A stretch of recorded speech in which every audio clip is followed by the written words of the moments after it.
Hello friends, welcome to Gomathi's kitchen. இனி நம்ம பார்க்க போற ரெசிபி பாத்தீங்க அப்படினா வரப்போற கிருஷ்ண ஜெயந்தி ஸ்பெஷலா ரொம்ப ஒரு ஈஸியா செய்யற மாதிரி அவல் பாயாசம் எப்படி செய்யலாம்ங்கறத பார்க்கலாம். இது செய்யறது பாத்தீங்கன்னா ஒரு 10-15 நிமிஷத்துக்குள்ள செஞ்சே முடிச்சிரலாம். இதே மாதிரி நம்ம சேனல்ல பாத்தீங்கன்னா கிருஷ்ண ஜெயந்திக்கு தேவைப்படுற தட்டை, முறுக்கு, சீடை எல்லா ரெசிபியுமே நம்ம சேனல்ல போட்டுருக்கேன். அந்த ரெசிபியோட லிங்க் எல்லாமே கீழே டிஸ்கிரிப்ஷன் பாக்ஸ்ல இருக்கு. விருப்பப்பட்டா செக் பண்ணி பார்த்துக்கோங்க. இப்போ வாங்க இந்த பாயாசம் எப்படி செய்யலாம்ங்கறத பார்க்கலாம். கோமதிஸ் கிச்சனை சப்ஸ்கிரைப் பண்ணாதவங்க சப்ஸ்கிரைப் பட்டனை ப்ரெஸ் பண்ணிக்கோங்க. உடனுக்குடனே அப்டேட் வேணும் அப்படின்னா பக்கத்தில் இருக்க பெல் பட்டனில் ஆல்ங்கிற ஆப்ஷனை மறக்காமல் ப்ரெஸ் பண்ணி வச்சுக்கோங்க. இப்போ இந்த அவல் பாயாசம் செய்கிறதுக்கு முதல்ல நம்ம அவலில் நெய்யில் வறுத்துக்க போகிறோம். அதுக்கு ஒரு சட்டியில் 2 டீஸ்பூன் நெய் சேர்த்துக்கோங்க. இன்றைக்கி நான் பாயாசம் செய்கிறதுக்கு எடுத்துருக்கிற அவல்னு பார்த்தீங்கன்னா சிகப்பு அவல் எடுத்துருக்கிறேன்.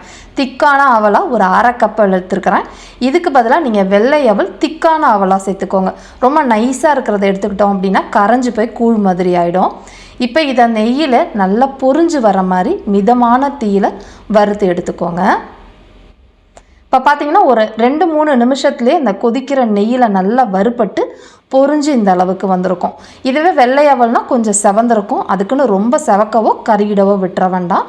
மொறுமொறுப்பாக இந்த அளவுக்கு வந்ததுக்கு அப்புறமா இதை எடுத்துகிட்டு அப்படியே தனியாக ஆற வச்சுடுங்க. இதை ஆறிக்கிட்டு இருக்க சமயத்துக்குள்ளே நம்ம பாயாசத்துக்கு பாலை காய்ச்ச ஆரம்பிச்சிடலாம். அதுக்கு நல்ல அடிகனமான பாத்திரத்தில் இன்றைக்கி எடுத்துருக்கிற 1/2 கப்பு அவலுக்குன்னு பார்த்திங்கன்னா 4லேருந்து 4.5 கப் அளவுக்கு காய்ச்சாத பால் இப்போ சேர்த்துருக்குறேன். இப்போ இந்த பாலை நல்லா காய்ச்சிக்கணும். அதாவது நல்லா கொஞ்சம் பொங்கி வர அளவுக்கு காய்ச்சிக்கோங்க. இப்போ இந்த பால் காஞ்சிக்கிட்டு இருக்கிறதுக்குள்ளே இந்த பாயாசத்துக்கு முந்திரி பருப்பு, பாதாம் அரைச்சிட்டு நம்ம சேர்த்துக்க போகிறோம். அதை இப்போ ரெடி பண்ண ஆரம்பிச்சிடலாம்.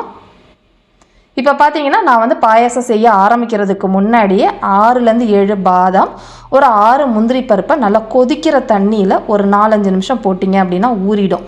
ஊறிடுச்சு அப்படின்னா தோல் இந்த மாதிரி உங்களுக்கு உரிக்கிறதுக்கு ஈஸியாக இருக்கும். இந்த மாதிரி எல்லாத்தையுமே உரித்து எடுத்து மிக்சி ஜாரில் மாற்றிக்கோங்க.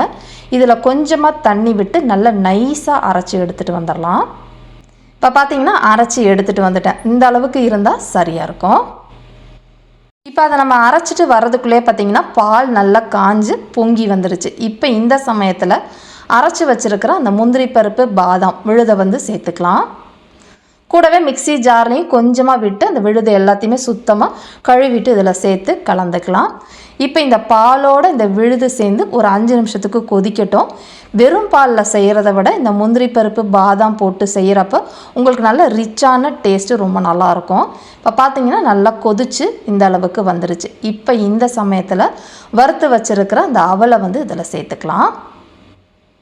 அவல் சேர்த்து நல்லா கலந்துட்டு ஒரு மிதமான தீயிலே இந்த அவல் வேகட்டும். சிகப்பு அவல் அப்படின்னா கொஞ்சம் வேகிறதுக்கு லேட் ஆகும். இதுவே நீங்கள் வெள்ளை அவல் சேர்த்திங்க அப்படின்னா ஒரு 4-5 நிமிஷத்துலேயே உங்களுக்கு வெந்து வந்துடும். கொஞ்சம் தீயை கம்மியாக வச்சு இடையில கலந்து வேக வச்சுக்கோங்க. இது வெந்துக்கிட்டு இருக்க சமயத்துக்குள்ளே இதில் ஒரு 2 ஏலக்காவை பொடிச்சிட்டு சேர்த்துக்கோங்க. சேர்த்து நல்லா இது வேகட்டும். இப்போ பார்த்தீங்கன்னா ஒரு 5 நிமிஷத்துலேயே நம்மளுக்கு அவல் வெந்து பால் உங்களுக்கு சுண்டி இருக்கிறது தெரியும்னு நினைக்கிறேன். பால் இந்த அளவுக்கு கெட்டியாகவும் ஆகிருக்கும். நம்மளோட அவலும் உங்களுக்கு பக்குவமாக வெந்து வந்திருக்கும். இப்போ நான் உங்களுக்கு எடுத்து காட்டுறேன் பாருங்கள். அவல் ரொம்ப குழஞ்சிடக்கூடாது, பக்குவமாக வெந்திருக்கணும். ரொம்ப குழஞ்சிருச்சு அப்படின்னா பாயசம் சாப்பிட்றதுக்கு அந்த அளவுக்கு நல்லா இருக்காது. இப்போ இந்த அளவுக்கு அவல் வெந்ததுக்கு அப்புறமா நம்ம சர்க்கரை சேர்த்துக்கலாம். சர்க்கரையோட அளவுன்னு பார்த்திங்கன்னா நம்ம எடுத்துருக்கிற அளவுக்கு 1/4 கப்பு சர்க்கரை கொஞ்சம் மீடியமான சர்க்கரையாக இருக்கும். உங்களுக்கு தித்திப்பாக வேணும் அப்படின்னா இன்னொரு 1 டேபிள் ஸ்பூனோ இல்லை 2 டேபிள் ஸ்பூன் எக்ஸ்ட்ரா நீங்கள் சர்க்கரை கூட சேர்த்துக்கலாம், நல்லாயிருக்கும். கூடவே குங்குமப்பூவை கொஞ்சமாக பாலில் ஊற வச்சு சேர்த்துருக்குறேன். இது முழுக்க ஆப்ஷனல் தான். இது இல்லைனாலும் பரவாயில்ல, டேஸ்ட்டு நல்லாயிருக்கும். இது போடுறப்ப அந்த வாசனையோட அந்த கலரும் உங்களுக்கு இந்த பாயசத்துக்கு இன்னும் கொஞ்சம் உங்களுக்கு ரிச்சாக இருக்கும். இப்போ இது எல்லாம் சேர்ந்து சர்க்கரை, பால் எல்லாம் கொதித்து வரட்டும். இது கொதிக்க பார்த்திங்க அப்படின்னா மேலே கொஞ்சம் ஆடை படர்ந்த மாதிரி இருக்கும். அதாவது அந்த மலாயோட டேஸ்ட்டு இந்த பாயசத்துக்கு ரொம்ப நல்லா டேஸ்ட்டாக இருக்கும்.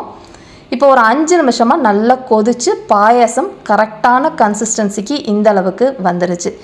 இப்போ இந்த சமயத்தில் கடைசியாக நல்லா காய்ச்சின நெய்யில் பல்லு பல்லாக கீறின தேங்காவை நல்லா செவக்க விட்டுட்டு சேர்த்துக்க போகிறேன். இந்த தேங்காய்க்கு பதிலாக நீங்கள் வந்து சின்ன சின்னதாக வந்து முந்திரி பருப்பை நீங்கள் செவக்க விட்டுட்டும் சேர்த்துக்கலாம், நல்லாயிருக்கும். அது எவ்வளோ வேணுமோ அதுக்கேற்ற மாதிரி நீங்கள் செவக்க விட்டு சேர்த்துக்கோங்க. இதுக்கு மேலே அந்த பாயாசத்தை கொதிக்க வைக்க வேண்டாம். இந்த அளவுக்கு கொதிச்சா உங்களுக்கு பாயாசம் சாப்பிட்றதுக்கு கரெக்டான கன்சிஸ்டன்சியில் இருக்கும். ரொம்ப வந்து கொதிக்க விட்டுட்டிங்க அப்படின்னா திக்காக போயிடும். அந்த சமயத்தில் கொஞ்சம் கொதிக்கிற பால் எக்ஸ்ட்ரா சேர்த்துக்கோங்க, பாயாசம் குடிக்கிற அளவுக்கு இருக்கும்.